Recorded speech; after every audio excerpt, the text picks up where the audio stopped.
हमारा आज का टॉपिक है भारत की धरातलीय संरचना या major physiographic division of India. Bharat के भौतिक स्वरूप को भू आकृति के आधार पर 6 भागों में बांटा गया है। इस मैप को आप देखिए, इसमें जो 6 पार्ट हमने किए हैं, फिजियोग्राफिक डिवीजन है जो इंडिया के, उसमें नंबर 1 जो है ये नॉर्दर्न माउंटेन रीजन, दूसरा भाग है नॉर्दर्न प्लेन्स मतलब मैदान, तीसरा जो है भारतीय मरुस्थल, चौथे नंबर पे जो है पठार, इसके अंतर्गत प्रायद्वीपीय पठार या पेनिनसुलर प्लेटू रीजन, और 5वें नंबर पे जो है तटीय मैदान। ये जो दिख रहा है आपको 5वें नंबर पे, ये दोनों पूर्वी और पश्चिमी तटीय मैदान की हम बात कर रहे हैं, इसमें कोस्टल प्लेन्स जिसको हम कह रहे हैं। और 6वें नंबर पर है भारत के आइलैंड, जो ये दिख रहा है, ये दिख रहे हैं 2। सबसे पहले हम पर्वतों की बात करते हैं। इसमें उत्तरी तथा उत्तर पूर्वी पर्वतमाला, the northern and north eastern mountain, इसको हमने 5 भागों में डिवाइड किया है। पहला है ट्रांस हिमालय अथवा तिब्बत हिमालय, दूसरा है बृहत हिमालय या आंतरिक हिमालय, तीसरा है लघु या मध्य हिमालय, चौथा है बाह्य हिमालय या उप हिमालय अथवा शिवालिक, और उत्तर पूर्वी जो शाखाएं हैं उसके बारे में हमने बात की है। विश्व की जो सबसे ऊंची पर्वत श्रृंखला है वो भारत में स्थित है। ये जो श्रृंखला है वो भारत के उत्तर पश्चिम से पूर्वोत्तर भारत की ओर फैली हुई है। हिमालय की ये जो श्रेणियां हैं, मध्य एशिया में पामीर की गाँठ, जिसको पामीर नॉट कहते हैं और जिसे दुनिया की छत कहा जाता है, उससे निकलने वाली ये पर्वत श्रेणियां हैं। पामीर की गाँठ देखिए मैप में। हिमालय पर्वत जो है वो भारतीय उपमहाद्वीप में उत्तर की ओर से पश्चिम से पूर्व दिशा में, ये देखिए सिंधु नदी से लेके, ये यहाँ से लेके ब्रह्मपुत्र की नदी तक के फैला हुआ है। इसकी लंबाई सिंधु नदी से लेकर ब्रह्मपुत्र नदी तक जो लगभग 2400 किलोमीटर की लंबाई है और 150 से 400 किलोमीटर की चौड़ाई में ये फैला हुआ है।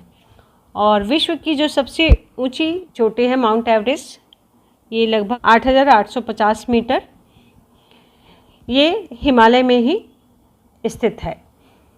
हिमालय पर्वत श्रृंखला को उत्तर से लेकर दक्षिण तक, ये यहाँ नॉर्थ से लेके साउथ तक के 4 भागों में बांटा गया है। अब इसको हम मैप में समझते हैं कि वो 4 भाग कौन कौन से हैं। 4 भाग में जो पहला भाग है इसका, उसको हम कहते हैं ट्रांस हिमालय अथवा तिब्बत हिमालय, जो हिमालय के उत्तर में पूर्व पश्चिम दिशा में फैला हुआ है और तिब्बत के दक्षिण में होने के कारण इसको हम तिब्बत हिमालय भी कहते हैं।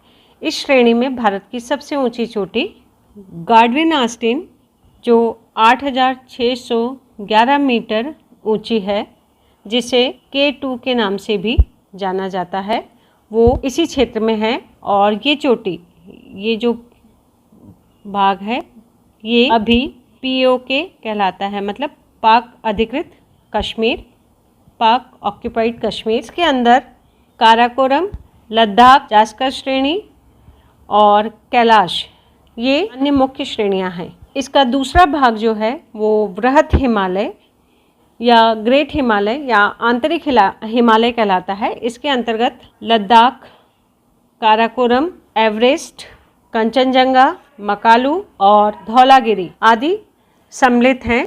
काराकोरम और लद्दाख क्षेत्र ये अक्साई चीन के नाम से जानते हैं और जिस पर अभी चीन का कब्जा है। पाकिस्तान द्वारा अधिकृत भाग की सीमा रेखा को LOC कहते हैं, लाइन ऑफ कंट्रोल, और चीन के पास की सीमा रेखा को LAC कहते हैं, लाइन ऑफ एक्चुअल कंट्रोल। इस श्रृंखला में माउंट एवरेस्ट जो है वो विश्व की सबसे ऊंची चोटी है और ये नेपाल में है, और नेपाल में इसको सागर माथा के नाम से जाना जाता है। इसके बाद आता है लघु या मध्य हिमालय, ये वाला भाग जिसको हम कह रहे हैं, और इसमें पीर पंजाल और धौलागिरी, ये 2 मुख्य पर्वत श्रेणियां प्रमुख हैं। इसके बाद आता है हिमालय की जो अंतिम श्रेणी है या चौथी श्रृंखला है, उसको हम कहते हैं शिवालिक। ये देखिए यहाँ पर शिवालिक श्रेणी ये जो जारी है, ये इस तरीके से है ये हिमालय पर्वत श्रृंखला की अंतिम श्रेणी है और यहाँ दक्षिण में ये भारत का उत्तरी मैदान यहाँ से शुरू हो जाता है। लघु हिमालय और शिवालिक के बीच कहीं कहीं पर घाटियाँ पाई जाती हैं, जिन्हें पश्चिम में हम दून कहते हैं और पूर्व में इसको हम कहते हैं द्वार या द्वार, जो वास्तव में हिमालय के प्रवेश द्वार हैं या गेटवे ऑफ हिमालयाज कहलाते हैं। जो हमने दून कहा, इसमें जो प्रमुख स्थान आते हैं देहरादून, कोथरी दून और पाटली दून। और द्वार की जहाँ पर बात करते हैं तो वहाँ पर हमें हरिद्वार मुख्य रूप से प्रमुख शहरों में आता है, जो कि शिवालिक के क्षेत्र में स्थित शहर हैं। शिवालिक की दक्षिणी ढलानों को हिमाचल प्रदेश में चौ के नाम से जाना जाता है। हम पूर्वांचल के क्षेत्र को देखते हैं। इसका जो 5वां भाग है हिमालय का, यह भाग मुख्य हिमालय के पूर्व में स्थित है, इसलिए इसे पूर्वांचल कहते हैं।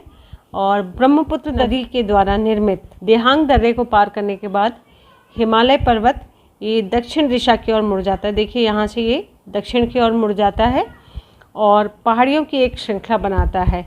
इसमें पटकाई भूम, नागा पहाड़ी, मेजो पहाड़ी, गारो खासी, जयंती, ये सारी पहाड़ियाँ इसके अंतर्गत सम्मिलित हैं। इसके बाद अगर हिमालय का प्रादेशिक विभाजन देखें या भौगोलिक अवस्थिति के आधार पर हिमालय का वर्गीकरण करें तो उत्तर से लेके पूर्वोत्तर तक इसके कुछ क्रम निर्धारित हैं। इसको भी समझ लीजिए और इसको मैप में देखें। जो पहला क्रम है वो कश्मीर हिमालय का उत्तर पश्चिम हिमालय कहलाता है। ये सिंधु नदी से रावी नदी तक के, मतलब ये देखिए यहाँ ये सिंधु नदी से लेके ये रावी नदी तक के फैला हुआ है। ये करीब करीब 560 किलोमीटर लंबा है। इसको हम पंजाब हिमालय या कश्मीर हिमालय के नाम से जानते हैं। इसमें 4 प्रमुख पर्वत श्रेणियाँ हैं, जो काराकोरम, लद्दाख, जास्कर और पीर पंजाल, ये प्रमुख रूप से हैं। कश्मीर घाटी में करेवा जो फीचर्स होते हैं वो पाए जाते हैं, इसके लिए ये फेमस है। ये भी MPPSC की परीक्षा में ये पूछा भी गया था। तो ये जो फिजिकल फीचर्स हैं इसका ध्यान रखिए कि यहाँ पे किस किस तरीके के चीज़ें मिलती हैं।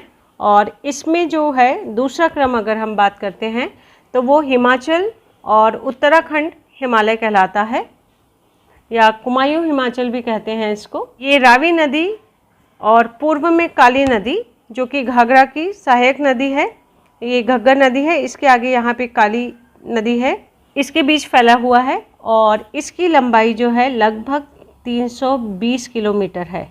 इसका तीसरा क्रम है जो वो दार्जिलिंग और सिक्किम हिमालय कहलाता है या नेपाल हिमालय कहलाता है। ये काली नदी से लेके तीस्ता नदी तक के फैला हुआ है। ये ब्रह्मपुत्र नदी के इधर पे तीस्ता, ये इसको तीस्ता नदी, और इसकी लंबाई जो है वो करीब करीब 800 किलोमीटर है। और पश्चिम में नेपाल हिमालय और पूर्व में भूटान हिमालय है। ये यहाँ पे ये चाय के बागान इसकी मुख्य विशेषता है। इसके बाद चौथा जो क्षेत्र आता है असम हिमालय या अरुणाचल हिमालय के नाम से भी जाना जाता है। तीस्ता नदी से देहांग नदी, जिसको ब्रह्मपुत्र के नाम से भी जाना जाता है, के बीच में ये करीब करीब 720 किलोमीटर की लंबाई में फैला हुआ है। और इसका जो 5वां क्षेत्र है वो ये देखिए दिख रहा है यहाँ पे, ये ब्रह्मपुत्र नदी के पूर्व में स्थित है, जिसमें पूर्वी पहाड़ियाँ और पर्वत इसमें सम्मिलित किए जाते हैं।